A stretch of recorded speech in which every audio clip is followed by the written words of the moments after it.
Hello and welcome to Good Evening Britain, a Force for Good's weekly show coming to you live from our studios here in the heart of the great British city of Glasgow with me, your host, Alistair McConnachie.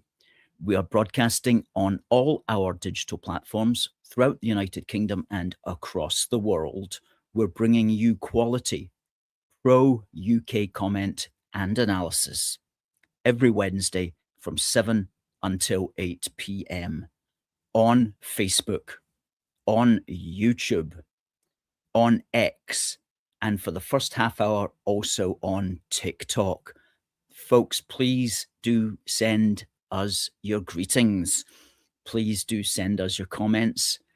Please do send us your questions, and please tell us what is on your mind this evening in our fantastic country.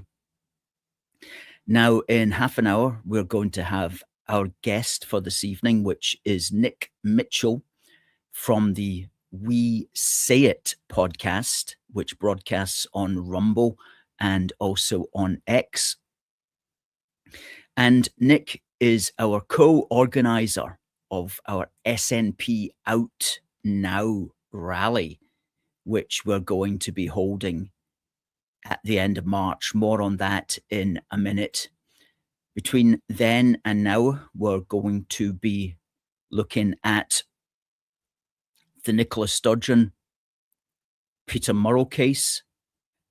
We're going to be looking at the Gorton and Denton By-Election. We're going to be looking at the increasing costs of housing so-called homeless refugees in Glasgow, and we're going to be looking at how all of that came about. That's if we can squeeze all of that in the next half hour. So please hang around for that. And folks, if you can, please do give this a repost on X. Please do give it a share on Facebook.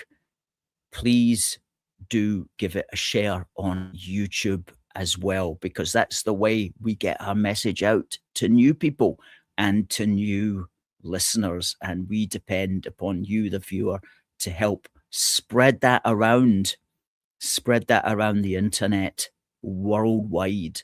So thanks for doing that, folks. And always just give us a thumbs up as well, because it all helps the algorithm. Now, the first thing that we want to talk about tonight is our big rally that's going to be coming up on Saturday, the 28th of March. And we've got a great graphic for that as well. There you go. We're calling it SNP OUT NOW. Rally outside Holyrood. Saturday, the 28th of March, 1:30 for a 2 p.m. start. And we're going to be saying, look, SNP, your time is up. We're voting for change. We're voting you out. We're saving Scotland.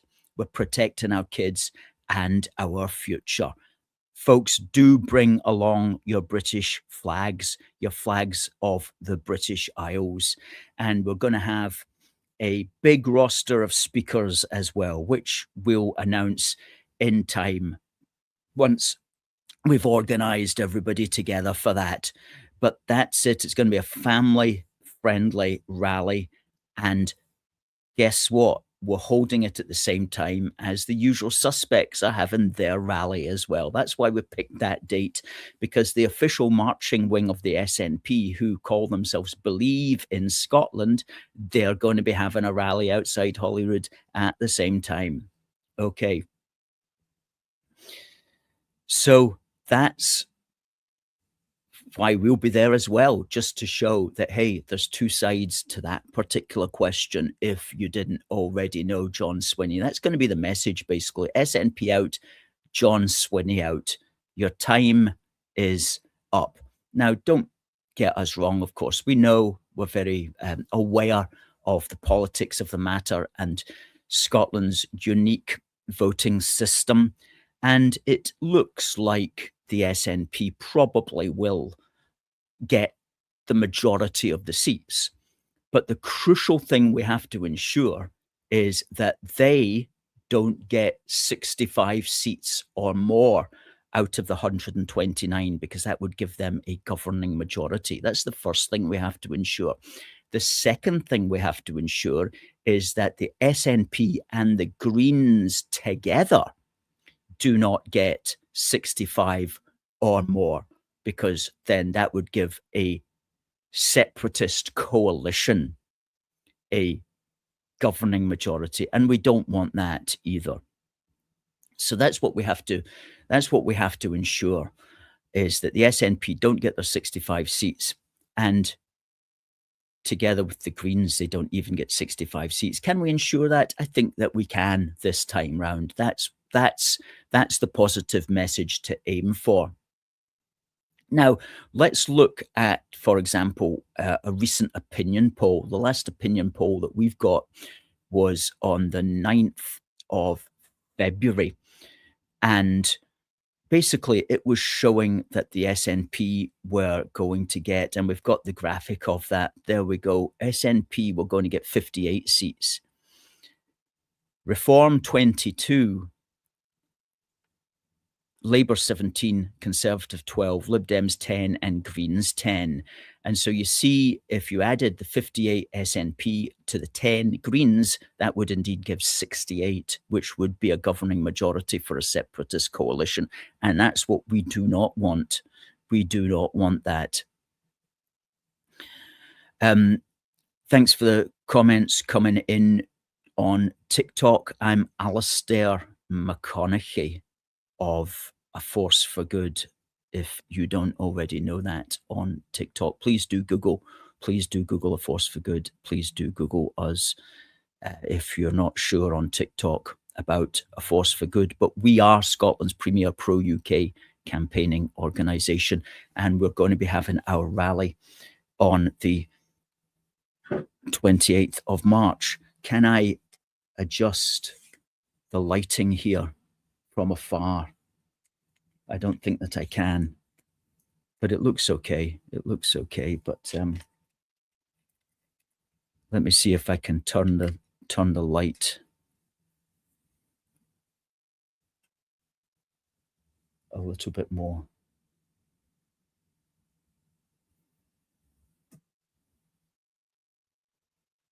How's this? How's it looking, folks? How's the light looking? That's a little bit of an improvement. So let's say hello to the people who have been coming in. Derek's first in tonight. Good evening, Alistair and AFFG family. Good to see you back. Always good to see Derek. Great supporter of the cause.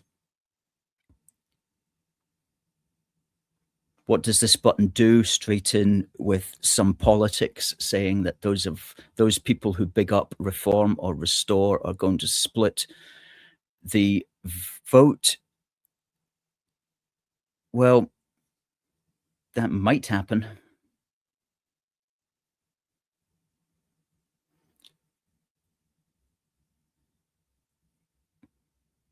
Well, he's got a few comments here. We can't read them all out, but thank you for that. Hi to Oksana.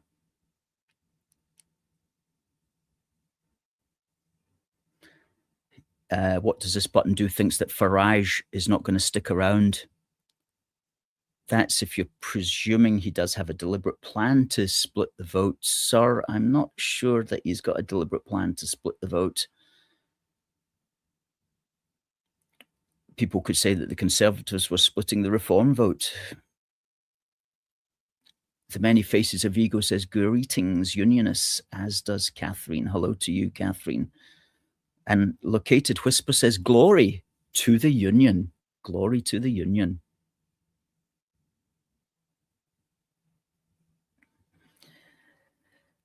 And hello to Paul Hadlow from the Garden of England, and to Derek. And the chap on TikTok, Voodoo, we don't care about what you say on those matters, sir. That's old hat. And TC 6005 says, good evening to all fellow unionists everywhere watching from South London. Well, I hope it's nice in South London these days. It's pretty cold up here today, I have to say. Paul, with some positivity here, says, you cannot suppress the truth. The SNP cult will come crashing to the ground.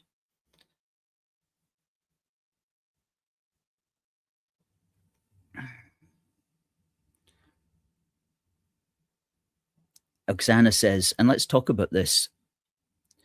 They're talking about a 5% council tax rise in Glasgow to pay for refugees. Now, this was the story. This is a good way into to what we were wanting to talk about.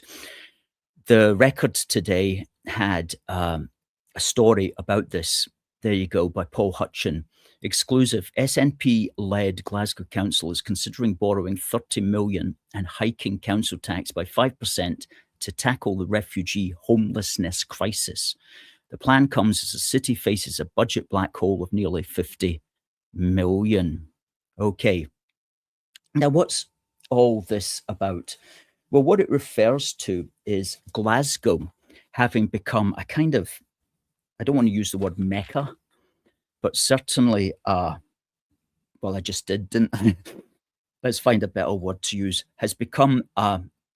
Glasgow has become a magnet for refugees. Now, a refugee is somebody who has been officially given asylum status. Okay, you come over on the boat in a dinghy, you're an asylum seeker, you live in a hotel for several months, you go through the process. If the government decrees that you have a case, then they make you an official refugee. And an official refugee is immediately entitled to be treated exactly the same way as any other British citizen, as far as benefits go, as far as access to social housing go. It's really quite remarkable. In fact, if you come over legally as a skilled immigrant, you will not get full access to social housing or full access to benefits until you've been here 5 years and until you have applied and got indefinite leave to remain. However, if you're a refugee, you can come over on a boat, you can be here for a few months, and then you get refugee status, and then you get everything. You get everything. It's totally absurd. Anyway, what happened was from 2022, lots of people who had been given refugee status started turning up in Glasgow, believing that they were going to be able to get access to social housing. Now, there's not enough social housing to go around for people who are Indigenous Glaswegians, let alone newcomers. However, the council, under the law in Scotland, does have an obligation to house them in some way. So they usually put them up in hotels and stuff like that. But at the end of the day, the taxpayer has to pay for it. Now, people question, how did all of this come about? Now, last week, the front page of the Scottish Daily Express, Friday, February the 13th, SNP slammed for open door migrant policy. And this went into it in some detail. And it said here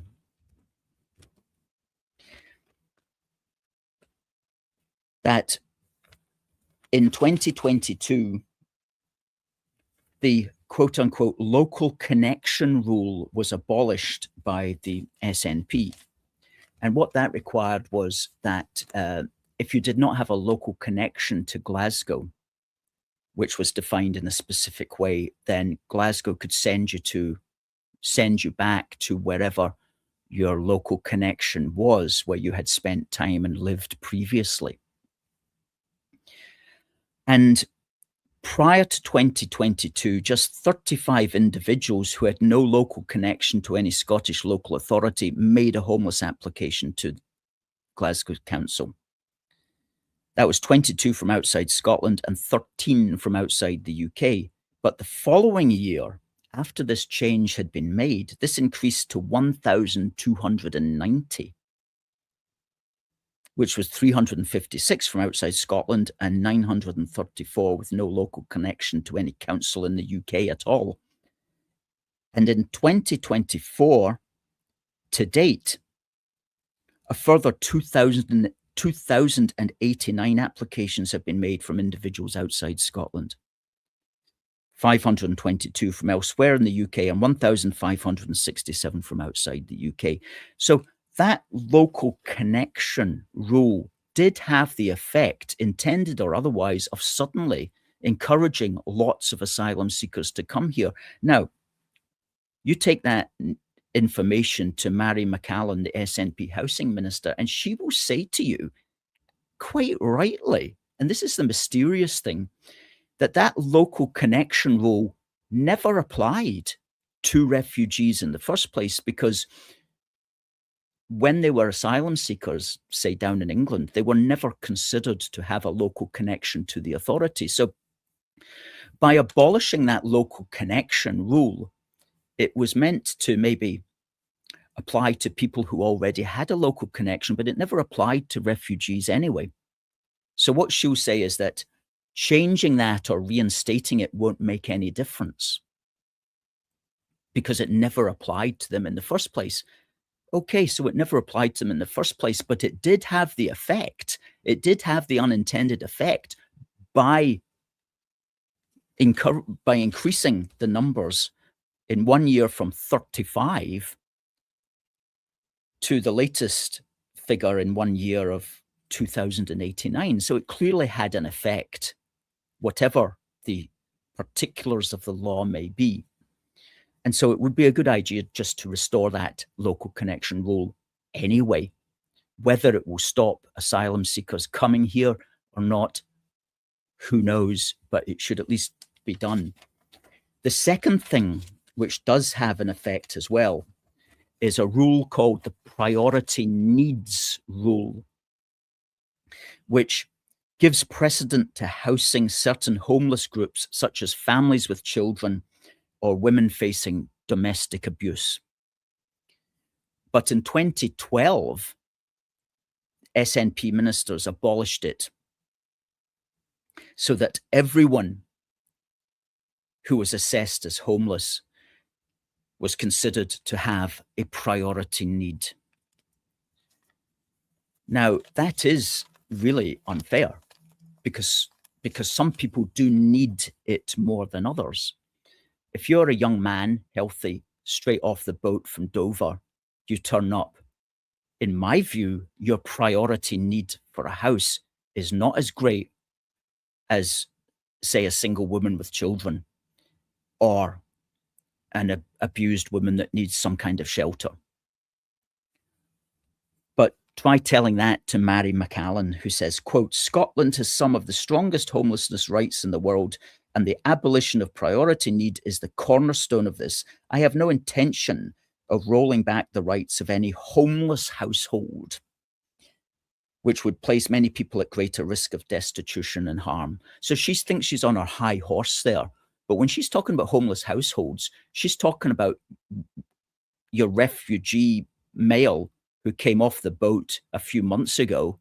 And she's saying that he is the same priority need as a woman facing domestic abuse or a woman trying to find a home for a family, or a young family that's been made, a young Glasgow family that's been made homeless through no fault of their own. So sorry, Mary McCallum, get off your high horse. There is such a thing as priority need, and it should be part of the homeless laws. So basically, what we need to do is to reinstate priority need into the homeless law, and we also need to reinstate local connection.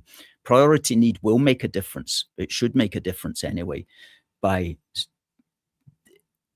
pointing out that these refugees do not have priority need. And it should make a difference as well with local connection. You should really only be getting, local councils should really only have to look after the local people in that area. And they shouldn't be expected to have to cater for the homeless who have come from other areas of Scotland. Anyway, the upshot of all of this is, of course, great expense for us all, and our council taxes going up. And all the SNP can do is blame it on Westminster. And at least in that regard, they do have a point, because yes, Westminster could stop all of this refugee traffic by simply criminalising the route across the channel and saying anybody who comes across the channel in a dinghy is breaking the law of entry and is going to prison. And the only reason that we don't do that is because we're a member of the UN Refugee Convention, and the UN Refugee Convention legalizes what would otherwise be illegal behavior. It legalizes any method of entry into the United Kingdom, subversive or otherwise, providing you're doing it to claim asylum. And that's just a crazy concept that's been around since the end of World War II, and we're entering a new era now, and all that rubbish just has to go. It has to go. And I'm glad to say that we are seeing groups coming up who recognize that. We've got Reform. We've got, recently this week, in fact, we've got Rupert Lowe's new creation, which is called Restore Britain.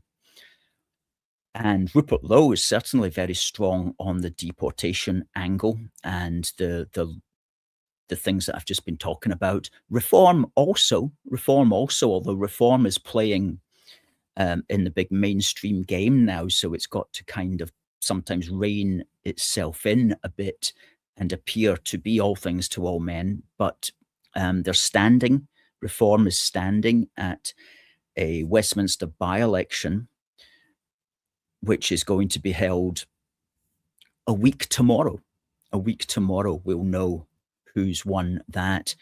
And I just discovered a recent thing about this area of Manchester that the by-election is in. It's called Gorton and Denton. And let's just put up a wee thing that we've got here from Gorton and Denton. And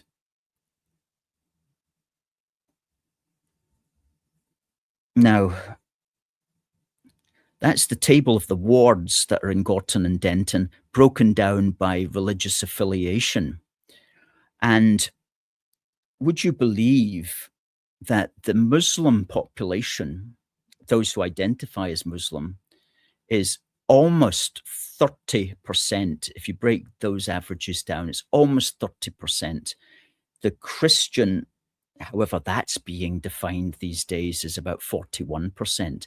But okay, you've got 30% of that ward that constituency identifies as Muslim. I would like to know how on earth Reform think they're going to win that. Okay, we can remove the thing now, but if you've got 30% identifying as Muslim, I can't see them voting for Reform UK. I mean, obviously you get some westernized Muslims such as Zia Yusuf, who is one of their main leaders, and you've got Leah Cunningham. They're Muslims, but they're kind of westernized, and I can't see the great bulk of working class Muslims in Manchester voting for Reform UK. I just, of course there's exceptions to the rule and so on, but I can't see how that's going to be likely. So anything can happen, of course. Anything could happen, but I would imagine that that group will vote. It might be split between the Greens and Labour. I should imagine most of its vote will go to the Greens, because Zach Polanski has been deliberately courting them and courting their particular concerns, especially as far as conflict in the Middle East goes. And so I would think it would be a real struggle for Reform to win. Certainly if the Muslim vote came out, I can't see how Reform could win, but who knows? Maybe they'll surprise us. Maybe it'll be a very, very small turnout. Maybe they won't get very many folk there. Who knows? But that's an interesting statistic. 30% of that ward identifies as Muslim. And it will be the case in quite a few of these Westminster constituencies now that the ability of of an immigration restrictionist party to be elected is probably a pipe dream, which has led people like Rupert Lowe, understandably, to really come out strongly on the whole deportation issue. And the deportation issue can be done actually very, very easily, and it can be done without any kind of problems whatsoever. And we spoke about this in our book, Protect Our Country, because all you need to do, well, let me just run through basically 5 things that you need to do. You need to firstly get serious about deporting the categories of people that you can deport under current law. And these are inadmissible asylum seekers, failed asylum seekers, clandestine illegals, that's the people who sneak in the back of a lorry, visa breaching migrants, visa expired migrants, and convicted criminals who are either foreign nationals or dual nationals. All of these people can be deported within the law and should be deported within the law right now. And if that was seen to be done, then that would also stop other types of illegal people coming in. Now, for the legal immigrants, we need to stop treating people who get official refugee status as British citizens as soon as they get refugee status. We do that because Articles 23 and 24 of the UN Refugee Convention demand it, but we need to leave that because we cannot be given social housing and benefits to refugees. That's a massive pull factor into the country, a massive pull factor. That's the second thing. Then we need to end or severely restrict all benefits, including social housing, to non-citizens. And then we need to make citizenship extremely difficult to acquire. No longer just after 6 years. How about after 25 years? And then we also need to remove voting rights from non-citizens, because at British elections and in Gorton and Denton, a lot of these people who can vote will not even be British citizens. All Indian immigrants can vote, all Pakistani immigrants can vote, all Nigerian citizens can vote, all citizens from any former Commonwealth country can vote at any election in the British Union, in the United Kingdom. So that's 55 Commonwealth countries, 56 if you include Zimbabwe. And as far as Scotland and Wales are concerned, at all devolved elections, anybody in the world can vote here, providing they're here legally and have a legal residence. So these are the things that we need to do. We need to get serious about that. And if we did that, lots of people would actually self-deport. And every year there's tens of thousands, hundreds of thousands of people leaving, the majority of whom are foreign nationals anyway. So if you restrict immigration right down, then you'll find that every year hundreds of thousands of people just leave, and they leave naturally. And this is what we say in this book, Protect Our Country. Policies to stop mass immigration. It's what I've said to you is it's all detailed in here. It's all detailed in here. And we show how it can all work and come together as a cohesive whole in order to do what needs to be done. Folks, that was an extended bletheration. I hope you found some of it worthy, off the top of the dome, as they say. But I mean, I've written a book on this. I've written a book on this so I could talk about this all the time. Now, let's just, before we bring up our friend Nick, who I can see is in the studio waiting, let's just check some of your comments here. TC says we've got, that's Rafa. Hello, Rafa, from Belfast. Great place. TC says we have 25 years left to save our country. Nice to see Anthony.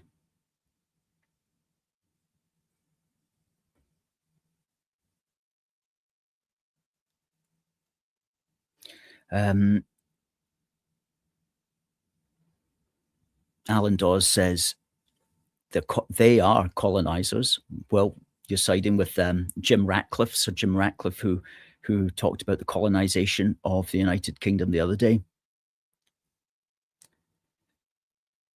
John McLean wonders why our politicians are so hell-bent on destroying the UK and its indigenous people. It can't just be money or power.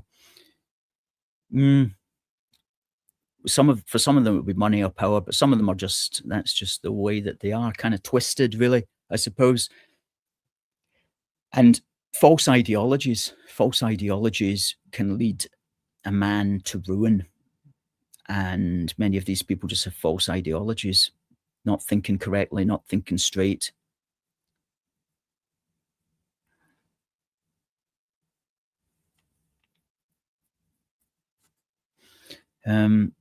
DTube, thank you.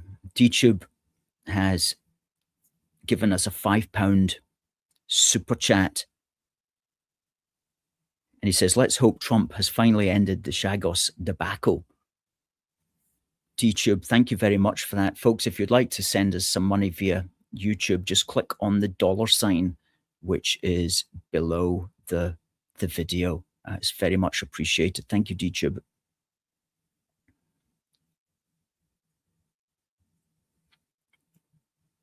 Can we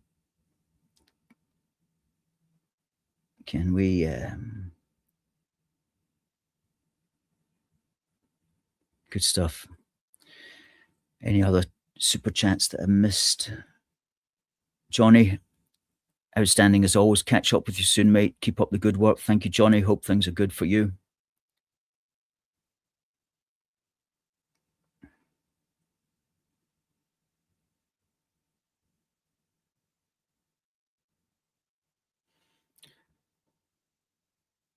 Now, folks, please say hello. Please say hello to our good friend Nick Mitchell from the WeSayIt Podcast. Oh, I'm too big. I think I'm too big here. Wait a minute. Hey. There we go. How we doing, guys? How we doing, everyone? How we doing, Alistair? Yeah, doing fine. Doing fine. Thank you for coming on to the show tonight. Now, you were the co-organizer with us last time round, which was in September last year outside Holyrood. Now we are doing it once again. Yes, Deadly Duo is back again.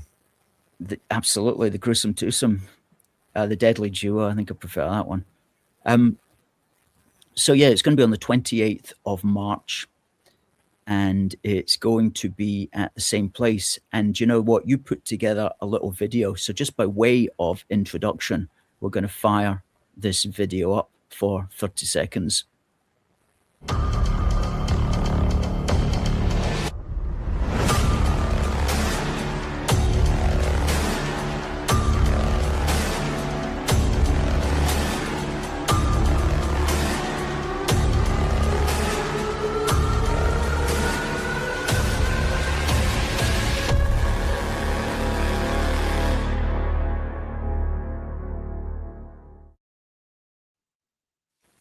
Fantastic. It hits. Thanks. It just hits. It's there. I'm happy with that one. I like that one. Good. How long did that take? In total, probably about like a week, but over like not a week constant. It was like I know a few hours here trying to get everything just right. You know, these things take time, but you know, we get there in the end. When you want perfection, you don't just chuck it out. You know, you want it to be straight to the message, straight to the point. All the information that you need is there. It's only 30 seconds. Well, it's only like 27 or 28 seconds. So I didn't want to make it, you know, a minute, 2 minutes. People tune out. You know, you've literally got 30 seconds basically to make your point, to show your point, to explain what you're doing, time, place, location, etc. And it's all there, you know. Yeah, that's right. And in today's modern world, with so much social media, so much information out there, you do need to really get it into 30 seconds. If you're interested to know further, then you can go into looking at longer form videos and articles and stuff like that. But no, for something like that. And you know what? I'll be over in Edinburgh probably before the end of this month. So what we need to do is do some of our short videos as well to get out on YouTube shorts and things like that in the run up to it. But why do you think that it's important to rally? We'll be rallying about 5 weeks out from the event. What's your thoughts on the necessity of that? So actually, I seen one of the person watching along's comment saying we've got 25 years to save the country. Unfortunately, I hate to be the bearer of bad news, but we have less than 5. This is it. This is the last chance. If you don't get it, if we don't get it right this time, Scotland's finished. The Scottish population as a nationality, I know unionist, etc., but as a Scottish country, we're finished as a population. If the SNP basically get back in, I hate to be the bearer of that bad news, but that's just the reality of it. If the SNP get their way, if they do get a majority seat, you know the first thing they're going to do, I've said it before, they're going to push for independence. Will they likely get the ability to have a vote on independence again? One does not know. But let's go on the assumption they do, and let's go on the hypothetical they win. The first thing they're then going to do is obviously join the EU again.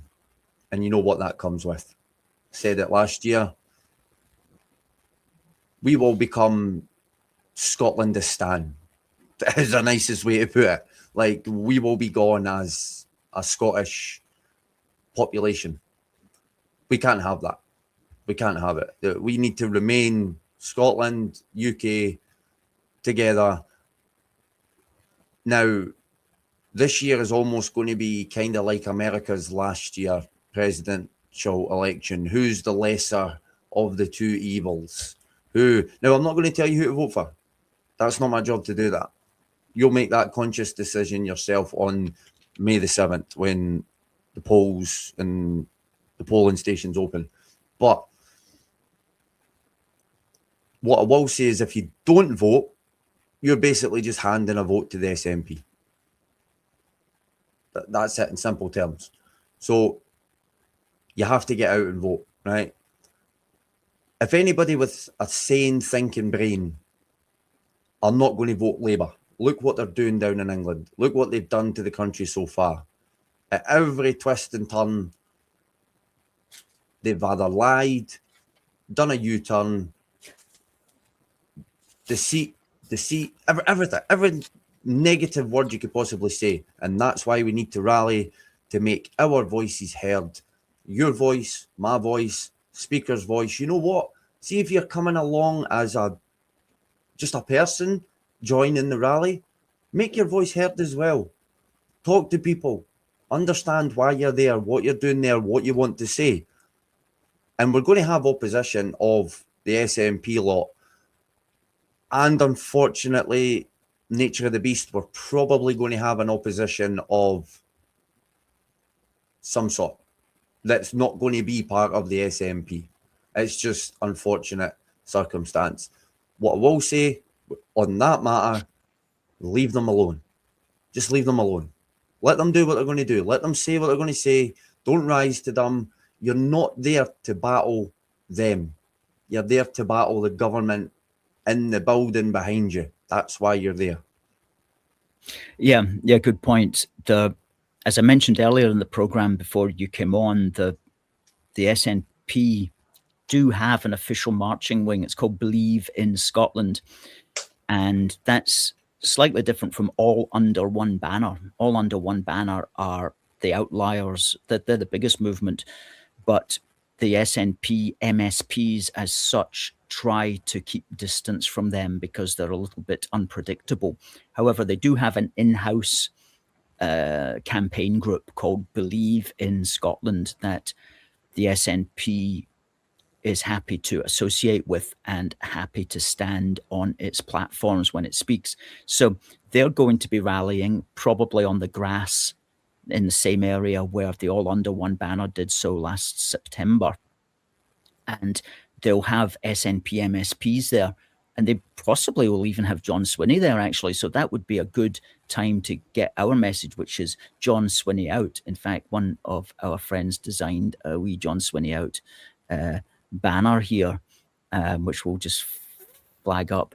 But John Swinney out, SNP out, they're going to be the ones that we'll be looking at. There we go, Swinney out, SNP out. I don't know if our colleagues putting that into a flag or what, but it's a good wee message that we'll get. Okay. So they're going to be there, and we'll have our PA system, which will be addressing our concerns, but they'll hear it as well. But between the two of us, there'll probably be the usual suspects trying to shout down unionism. But if you're thinking about coming along, don't let any of that bother you. It's all very well organized. The police are used to all of these social crowd situations, especially outside Holyrood. So they're very good. And we dealt with them last year. They were very good then as well. So it will be an exciting day. Let's hope we get some nice weather for it. March the 28th. And that's 1:30 for a 2 o'clock start. We'd imagine we'll be there for an hour and a half thereabouts, and see how that goes. And if you'd like to speak at it, if somebody would like to speak at it there, just tell us, and we'll have a look and we'll consider it. But we've got 1 or 2 speakers already. You'll be speaking, I'll be speaking, and 1 or 2 other voices will be talking as well. And hopefully we'll have maybe up to 8 people. Who knows how many that will have. Anything in particular that you would be wanting to talk about? I noticed there in your video you had like 100 SNP failures or something like that. Yeah, I'm going to touch on a few of them, and I'm going to touch on a few of the major ones, as it were, and sort of focus in on not just that individual failure, but the failures in which have led to other failures based on that one factor, So I'm going to be doing a little bit on that, maybe about a quarter of my speech, as it were, on the failures, but maybe half. Let's just go all in. Let's just destroy the SNP as much as we possibly can and actually open people's eyes. Now, I hope people see that video and actually pause it on those 100 failure bits and just have a little nosy down the list at what they've actually done and what they've failed on. And I think a few of them might actually shock a few people and go, oh, Jesus, I didn't realise they did that, and I didn't realise they did that. Well, yeah, this wonderful SNP that you think because they're giving free bus travel to 5 to 22-year-olds and free tuition, which isn't really free, and free prescriptions that isn't really free, and freezing rail fares that they haven't really froze because all they've done is just increase the prices of rail fares anyway. So they've not froze anything. All they've done is just increase the prices. Like, it doesn't take an Einstein level of IQ to understand what they've done, Yeah. You think it's 20 pence. Oh, it's an increase of 20 pence. What's 20 pence? Well, how many people take the train on a daily basis? Well, you know what? It's a number I'm going to need to find. But again, let's just say for argument's sake, it's 50,000 people a day at 20 pence a go. You know what I mean? It's stupid numbers. So, yeah, all this garbage that they're spouting, that they're going to start ramping up their campaigning and all of that, you're paying for that. You as the taxpayer are paying for them to wander the streets campaigning and trying to get your vote. Rather than actually doing something for the country, they're just squandering your money on travel and food and leaflets and garbage chat. Well, they're squandering our money, but they're also squandering the actual poor Gubbins SNP voters who were they're squandering their money quite literally directly, because this was the thing. Peter Murrell alleged to have used party funds to buy cars, jewellery and a £125,000 motorhome. Now, this is an extraordinary story, as we all know, of course, that the SNP had this fundraiser to raise £600,000, and then somebody said, well, whatever happened to that £600,000? And then a big fraud investigation was announced. And do you know what? They wouldn't be taking this to court unless they had some pretty rock solid evidence about all of this. And quote, this is from the Telegraph of the 14th Feb. The allegations have emerged in a charge sheet outlining 8 embezzlement allegations Mr. Murrell faces at the High Court. He is accused of embezzling £459,000 of party funds between 12th of August 2010 and January the 13th, 2023. Now, this is an incredible amount, but it's all detailed. It's all detailed, and they're not going to take this to court unless they can prove all of that, unless they're pretty certain they can prove it. So in other words, this is just absurd. And the sad thing is that Mr. Murrell had originally been due to appear in court next Friday for a preliminary hearing, but this will now take part on the 25th of May, after the Holyrood elections, 3 weeks after the Holyrood elections. Imagine if it had been before the Holyrood elections. That would have been pretty blooming good. But unfortunately, it's going to be after. But it's not going to do them any good afterwards as well. So it's all going to be coming out. You know what, actually? That could possibly work in our benefit in maybe one way, shape or another. But it's only predicated on the fact that if the SNP win. Now, if the SNP win, that will be very damaging to them if the truth actually gets told, if they don't cover it up. Now, I saw something, I was just trying to find it there. I saw something earlier on that John Swinney was given some sort of evidence by the court prior to that court date that just got postponed. So John Swinney supposedly knew and seen the evidence and had the evidence, but didn't do anything with it in that latest court session there, apart from getting it adjourned to the 25th of May after the elections. They know, every one of them, from John Swinney to Humza Yousaf to Nicola Sturgeon to every Tom, Dick and Harry that's high up in the SNP government, they knew exactly what was going on. But as they do, they lied, they covered, they hid it. Now, this is just one incident that's come to light. What other little, things are going on behind the scenes that nobody knows about apart from internal party? You're telling me it's just the one? Just this one? Like, come on. Like, fool me once? No. Yes, indeed. There's who knows what's going on inside the party like that. But certainly Sturgeon knows. I mean, I just saw a comment there. Let me see. Missed it. But somebody saying there's no way that Nicola Sturgeon didn't know that was, of course, that was occurring. She must have known, but why she couldn't stop it, or why she felt she couldn't stop it, is it's all just it's probably because she's sitting on half of the money herself. Like, she's effectively taking a back seat from politics now. Right? She's not even really on the back benches, if you want to call it that. She's in the reserve team, right? We'll call her that. She's a reservist. She might get called up, she might not. Now, she's got no other path to go now. She's pretty much been a career politician.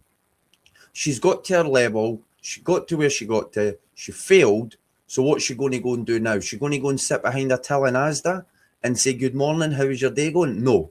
She had to sort her life out for her next, 25, 30 years of life, right? Well, I don't know how long she's going to live, but let's just say 30 years of life. She's no form of income. She won't get a form of income. So she's obviously been taking money from somewhere.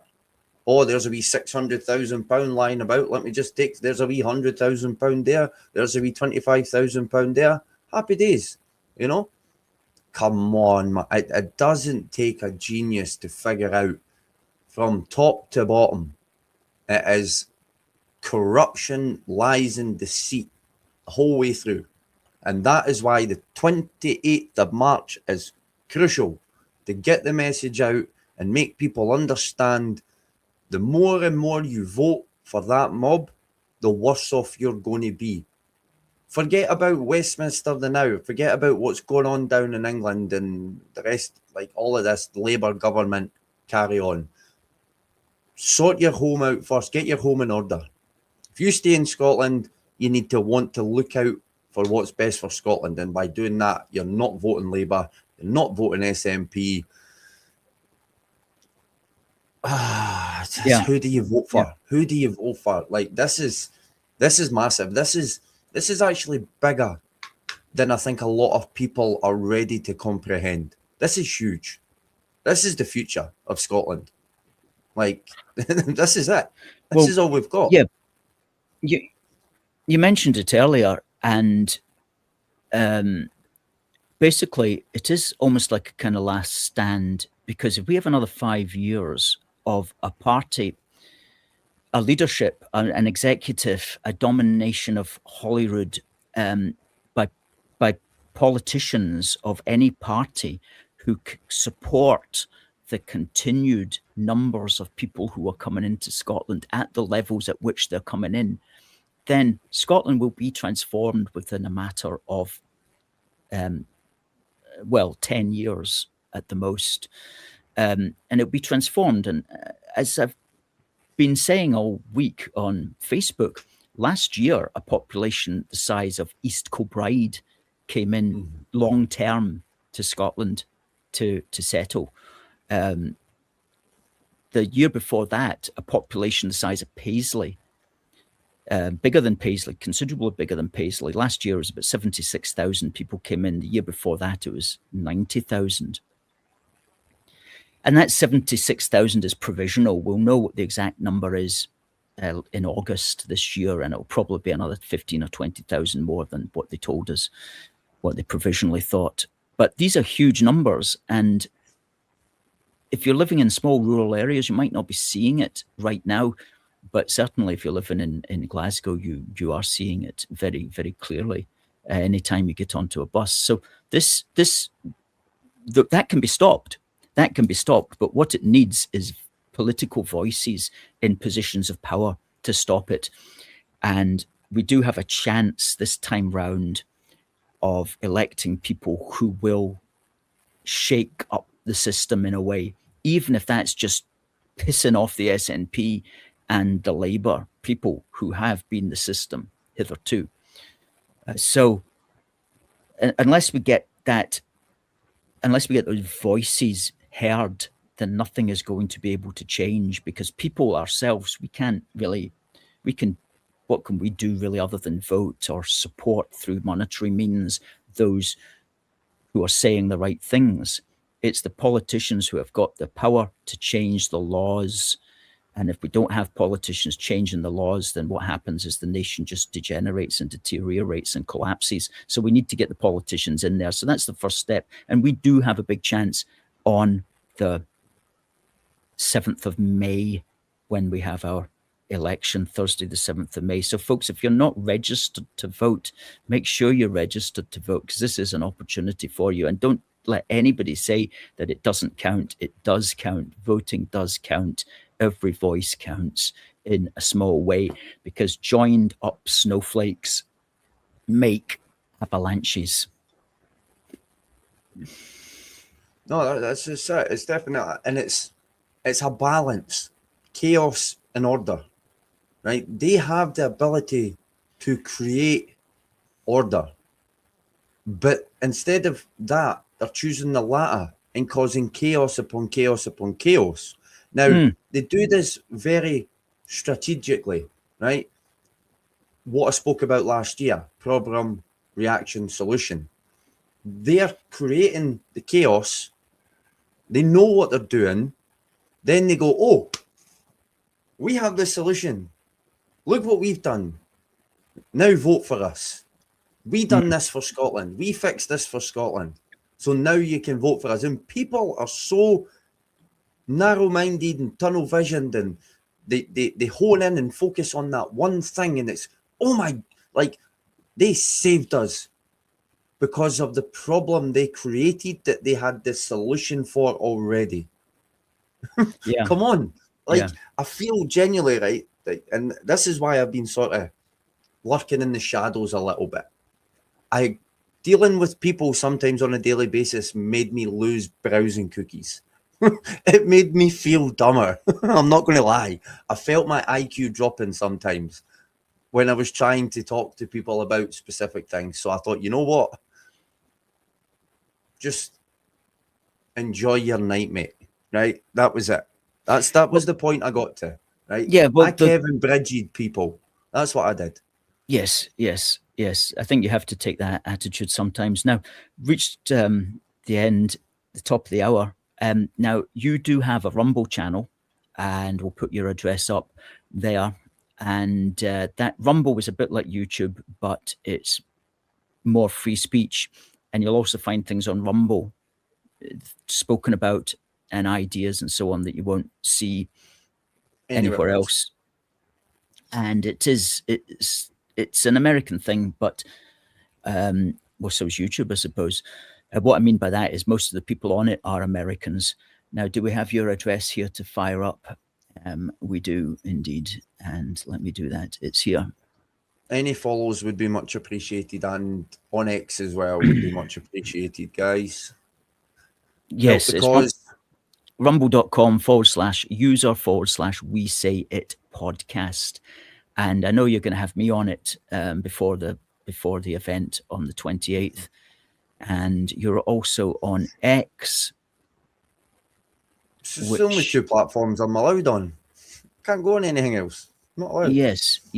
we don't have your X thing. Oh, there it is. x.com/WeSayIt Podcast.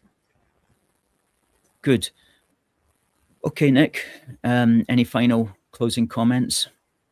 No, just obviously I look forward to catching up with you next month and the end of this month when we meet up in person, and obviously on the big day of the 28th of March. Remember, guys, 1:30, Scottish Parliament for a 2 o'clock start.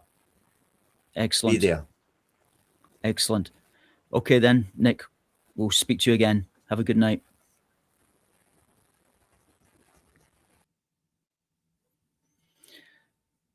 Good stuff. Nick Mitchell from the We Say It podcast, and always good to speak with Nick and have him on the show. Let's say thanks to Nick for that. Now, a few comments there.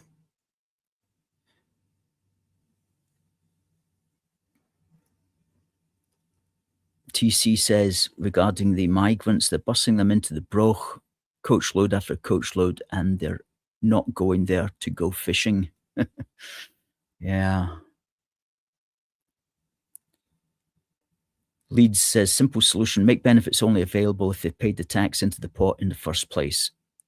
We'll stop the gravy train in its tracks entirely. There's no reason why people who are not even citizens should be getting benefits when benefits are meant to be for the national citizenry.